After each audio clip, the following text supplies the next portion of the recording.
Well, I couldn't be a jockey, and I wasn't educated to be anything else. I started to realise that horses seemed to come easy to me. I used to go to the races and I'd be shaking, and he'd be standing there, you know, cool as a cucumber, and he'd say, "What's the matter with you?" I said, I'm nervous. He goes, "What for?" I said, I'm nervous about the horse, how it's going to go.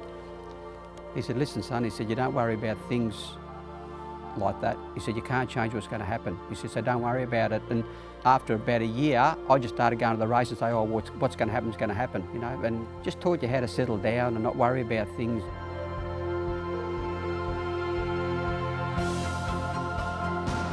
Dad trained Comic Court. I used to groom the horse, and that was a great thrill. He led all the way pretty well, certainly from about the last mile, and run a record.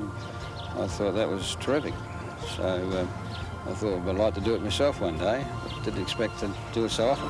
Light Fingers goes to Zima, they hit the line locked together. Galileo's racing away. Big Fingers got up to win the cup. Golden Flag will win the cup. And Hyperno has won it. Nexolite bolts the cup in. Saintly wins it easily.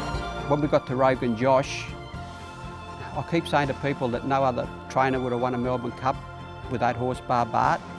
It was incredible what he did to that horse. He turned that horse into a weight for age horse, and I still believe that he wasn't a weight for age horse. A lot of trainers these days say that you've got to be a lot easier on your horses, and you've got to keep you know, the sprint in their legs. Well, I can tell you, Rogan Josh used to gallop 3 times a week over 2,000 metres, and he was still quick enough to win a McKinnon Stakes, and he went on to win a Melbourne Cup. But here we are, 11 times, so God must be looking after us somehow. I do make a habit of winning this race, someone told me, and I said, well, it's a good habit to get into, I said. A Cummings dozen, that's got a nice ring to it, Bart. Yeah, well, there's a Breakers dozen coming up next year. Always look ahead, boys. What is it that makes the Melbourne Cup, Bart? I think the prize money.